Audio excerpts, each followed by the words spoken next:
Brace yourselves, folks, because Nyck De Vries is back at creating havoc on the Formula E tracks. In Seoul, his latest victim and a worthy contender came in a Porsche. After the nasty crash, Pascal Wehrlein didn't leave a moment to drag Nyck's name through the mud. In this video, we're bringing you everything when Wehrlein put outgoing Formula E champion Nyck De Vries on blast and called him a Let's start. First up, drama on turn 1. Now, the season finale in Seoul wasn't gonna go down without a drama, right? But when it happens right on turn 1, you know it's bad. Then again, it was time for Seoul Street Circuit to bring that brutal flair of the motorsports on its tracks. This time, it was De Vries and Wehrlein who collided at turn 1 while fighting for that P13 spot. Just like another Formula E crash, it was hard to determine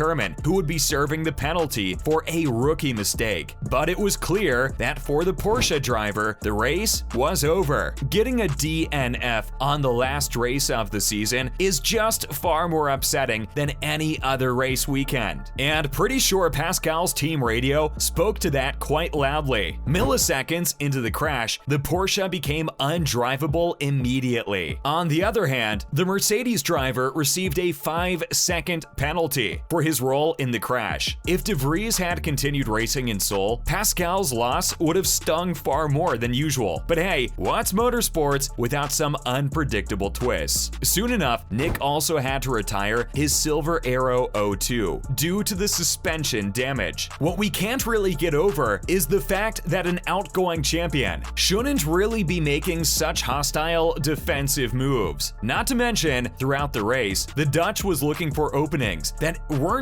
exactly there. Turn 20, we all saw that. So let's unpack that, shall we? Up next, the crash has divided the fans. If there was any moment where we could see Porsche fans going off on Mercedes, this is it. Nothing new, right? For many Pascal fans, Nyck is a Max Verstappen in making, who is yet to make his F1 debut. Ouch. Hey, that's not a compliment. Sure, for any driver, getting compared to the defending F1 championship is one heck of an achievement. We're pretty sure Porsche fans are referring to the Mercedes driver's lack of sportsmanship on the track. Changes a lot of things, right? Come on, don't shoot the messengers. After Wehrlein had to park his car for the season finale, fans weren't happy. Not to mention, the collision didn't look like typical FE crashes. Sure, the tracks are always undersized, and both of the drivers were under pressure to score the last points for their teams. Yet, we've come a long way since the hit and run days of motorsports. Porsche fans were quick to point out that De Vries has a thing for a reckless driving style, or he'll just go out of his way to blame everything on poor track conditions or mechanical errors. Now, don't make us pull out every receipt from the 2021 season, cool? On the other hand, Merc fans didn't take a moment to derail Pascal Wehrlein for making rookie mistakes in an attempt to find his last saving grace in his car. Hello, who isn't desperate to hoard some points for the Constructors' Championship? And there's a reason why he went off on the team radio. So, how did Pascal Wehrlein react to the crash? Ready for some gruesome drama over the Porsche team radio? It wasn't a surprise that Wehrlein was furious when Nyck's Merc ended his run in Seoul. Yet the words that he uttered on his radio were bound to make some headlines. And the media didn't disappoint. As soon as Pascal figured out that it was the Silver Arrow that crashed into him, his brutal opener was, "I hope he doesn't get to F1. Ouch." Alright, we sympathize with the Dutch's attempt to get that Williams clout in F1, but this has to be one of the most crafty insults in motorsports. And that's just not it. The Porsche driver also called his rival a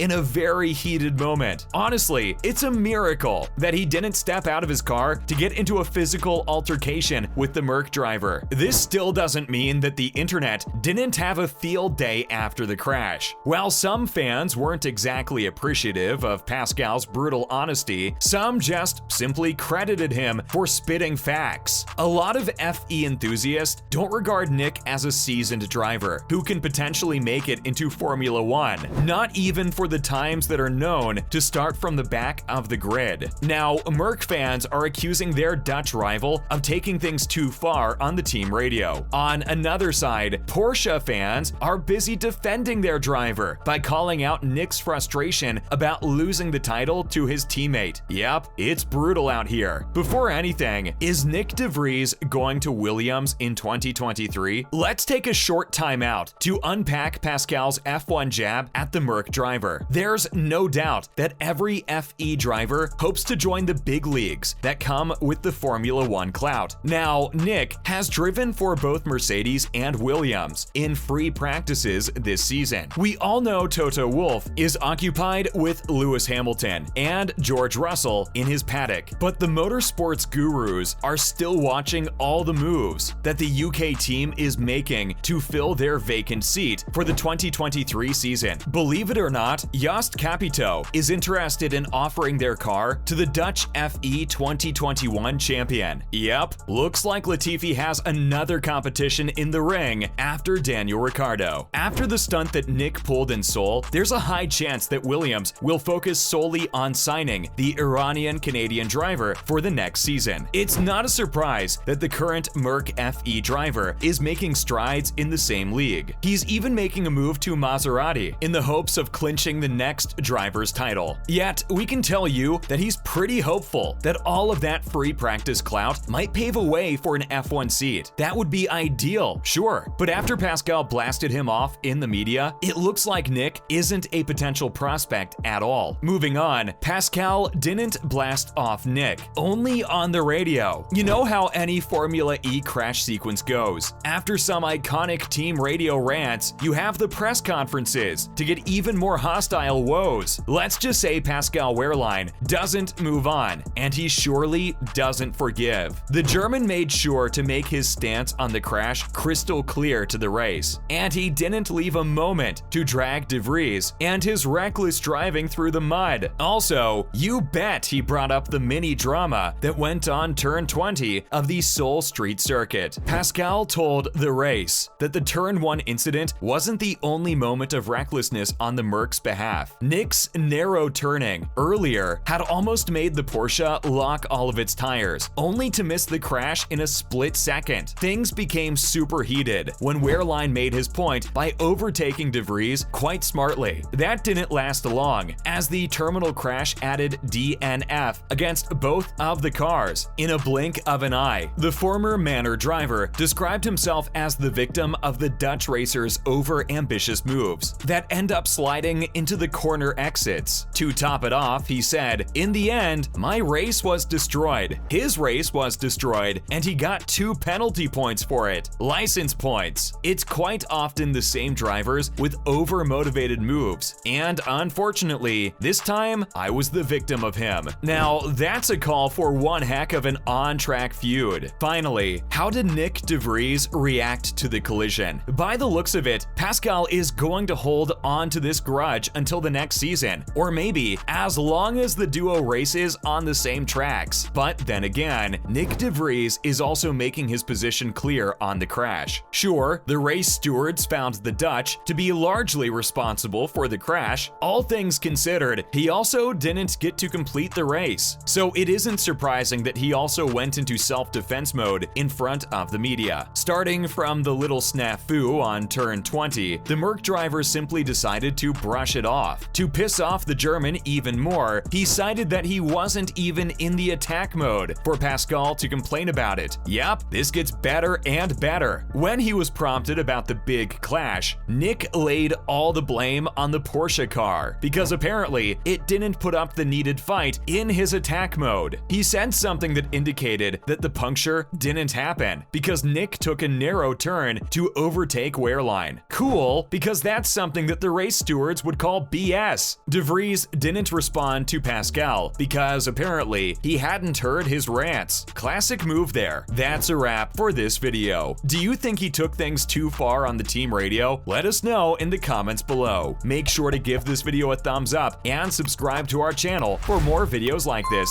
See you in the next one.